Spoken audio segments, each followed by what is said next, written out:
jen letošní Vánoce. Venku naše nastěží, zvony zvoní na věží. Nejkrásnější ze všech nocí chodí k lidem o Vánocích.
Co nás to budí takhle v noci? Co pak je to za světlo? Tamhle na obloze. Vidíte to taky?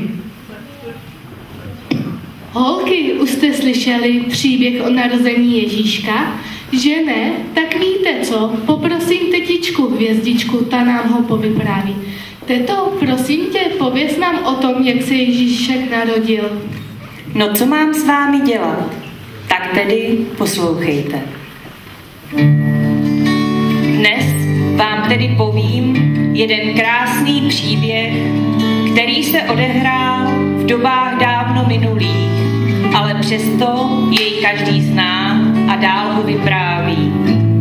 Tu noc, když na obloze jasně svítily hvězdy lidem na cestu, stalo se dosud něco nevídaného. Ale abych nepředbíhala událostem, začnu pěkně od začátku. V dalekém městě Nazaretě žila jedna chudičká dívenka jménem Maria. Její srdce zářilo láskou, dobrotou a laskavostí. Kdo ji znal, miloval ji. I já si s ní často v noci povídala, aby nebyla sama. Jednou v noci Maria nemohla oka zamhouřit, proto si do rukou vzala nedopletený košík a při mihotavém světle svíčky jej doplétala. Tu uprostřed pilné práce se skromný pokojík rozzářil a k překvapené dívence se stoupil krásný anděl Gabriel. Maria se polekala, ale Gabriel k ní vztáhl ruce a něžně promluvil. Maria, nelekej se, slyš hlas ve svém srdci. Přišel jsem ti oznámit, že si tě Bůh vyvolil, aby se stala matkou Spasitele. Jak by se to mohlo stát, krásný anděli? Není muže, který by byl mým manželem. Ničeho se neboj, Maria, ty saš Josef bude mužem tvým. Narodí se vám Boží syn a pojmenujete jej Ježíš. Jsem služebnice Boží, ať se stane, jak Bůh řekl. Jaké divné světlo z hůry na zem světlo, nám narodil se Pán. Chléby Pana čistá porodila Krista, Nám narodil se Pán. Kopyta koní ví se kříží, jak se zpráva šíří. Nám narodil se Pán.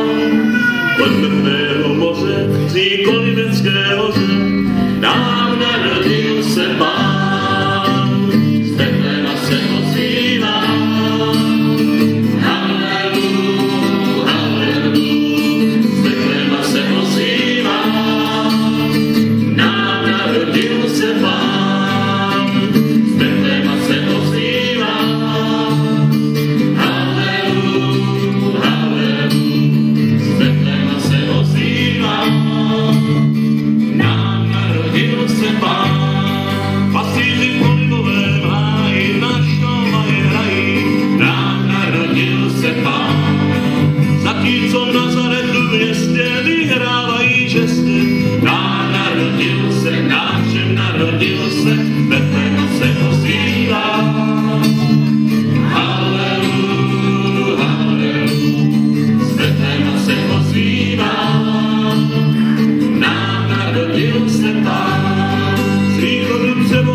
se, náčem narodil se, z Betlema se ozývá.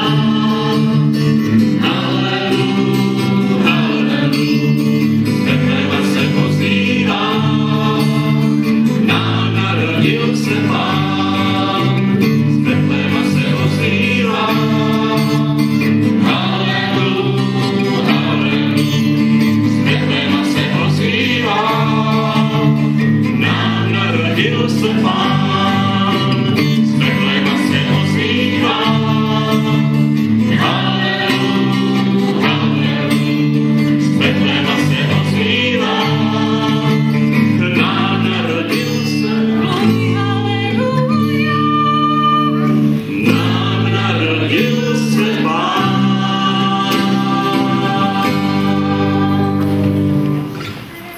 O nějakou dobu později, kdy Josef s Marií společně hospodařili v malém domečku a v době, kdy Maria očekávala narození Božího dítka, císař Augustus vydal nařízení, aby se provedlo v celé zemi sčítání lidu. Každý se musel vydat do města, z kterého pocházela jeho rodina.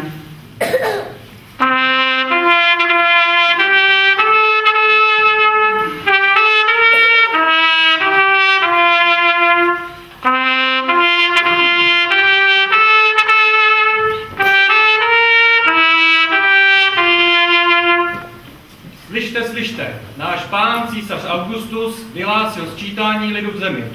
Nemeškejte a vydejte se do Betléma, města Davidova, abyste se nechali zapsat.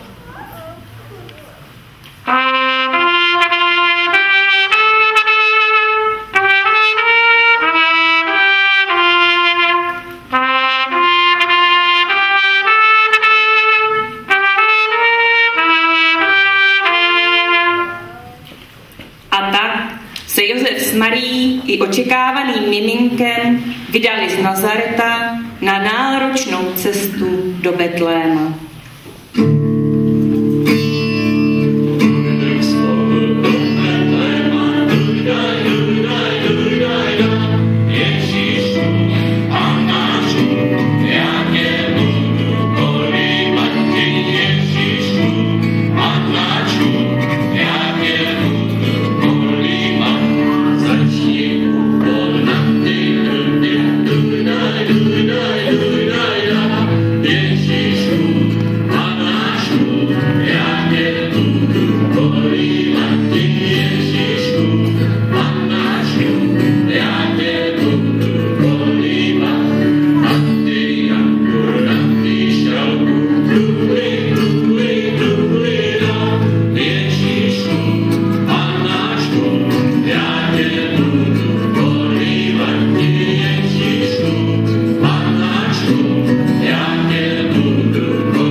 Maria v požehnaném stavu i s Josefem nemeškali, vzali to nejnutnější, oslíka, aby Maria nemusela celou dobu pěšky, a vydali se na dlouhou cestu z Galileje do Judska, do Betléma, města Davidova.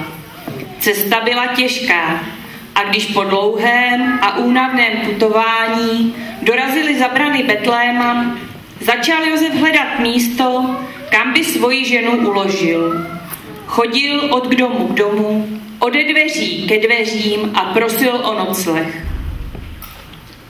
Lidé dobří, lidé zlatí, nemáme se ženou, kam bychom hlavu složili. Maria je v očekávání. Nechte nás, prosím, u vás přenocovat. Ode všech dveří se ale ozývalo stále to stejné. Běžte dál, u nás, pro vás místa není. Zkuste to za městem, snad tam místo najdete. Nestrachuj se, moja milá, najdu pro nás nocleh, najdu pro nás místečko, kde si odpočineme. A tak s nepodřízenou se Josef s Marií pokoušeli o štěstí dále.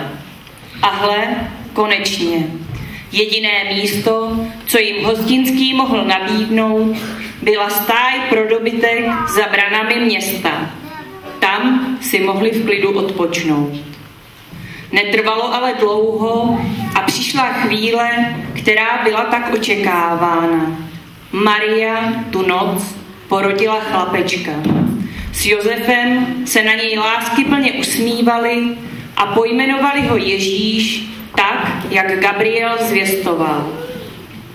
Maria děťátko zabalila do plenek a vložila ho do jesliček někým synem vyslaných. V této chvíli, kdy Josef s rodinou v klidu odpočívali ve chlévě, na nebesích se začali andělé radovat a zvěstovali narození Syna Božího. Lidé milí, bez bázně a strachu, zpívejte s námi.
Se rozzářila hvězda betlémská.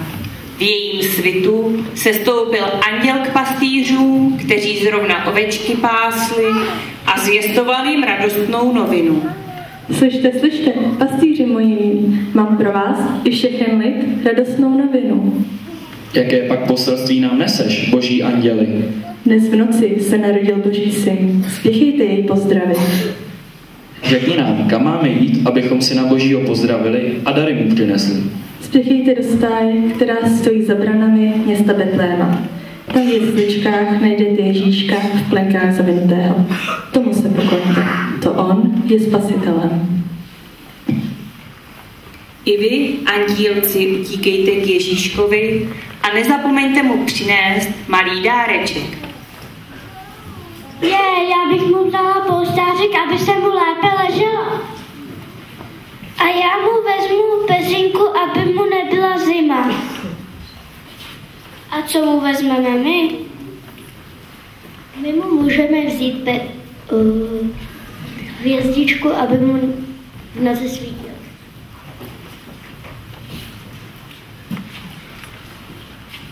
Tak už holky nezdržujte a pojďte honem za Ježíškem.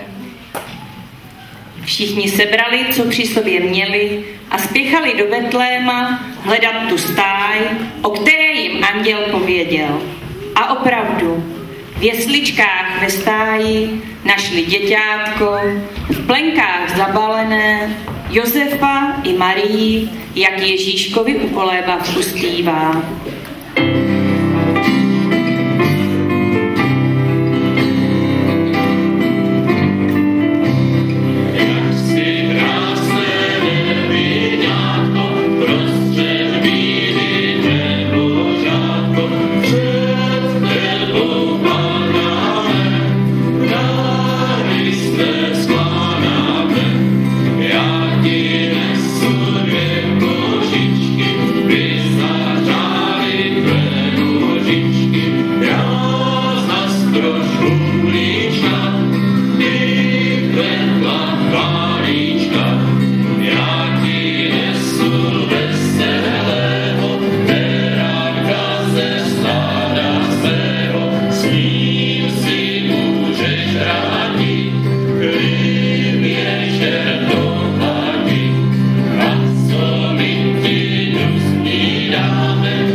Narození Ježíška. Lidé si prospěvovali a každému nově příchozímu oznamovali tu radostnou zprávu.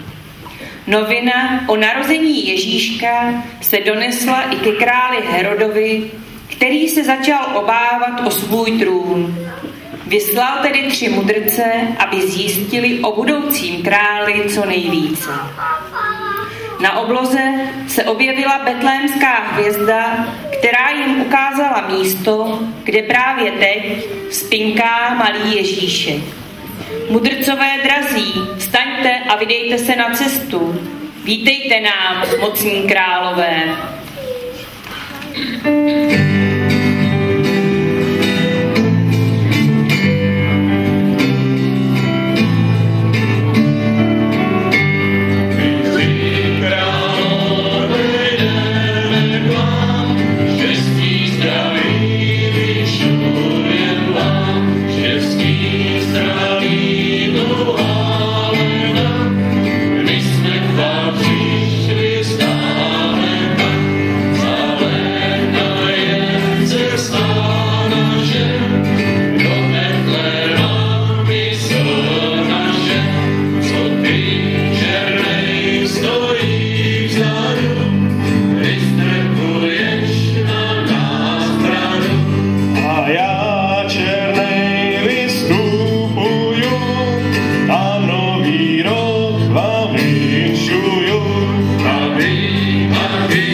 Zlato je mým darem tobě, Spasiteli náš.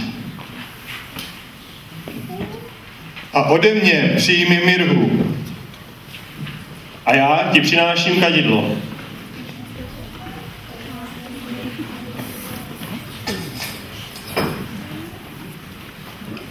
Nech ty dary dobře slouží, náš králi. Mudrcové se božímu synu poklonili a drahé dary předali. Ke stáji se začali scházet i ostatní lidi, aby mohli před Ježíškem pokleknout. Kolem betlémské stáje se sešlo tolik lidí. Všichni zpívali a radovali se z narození Božího syna, dokud Betlém nepřikryla tma a všude se rozhostil klid a mír sváteční noci. Ani my nezapomínejme potěšit své blízké, třeba i jen vlídným a laskavým slovem. Pojďme si tedy ještě všichni společně zaspívat vánoční koledy a připomenout si, že Vánoce jsou tady a že je důležité nezapomeňte rozdávat radost kolem sebe. Přeji vám všem krásný štědrý večer a nezapomeňte se radovat se mnou z narození Ježíška. Doufám, že vás tu potkám i příští rok.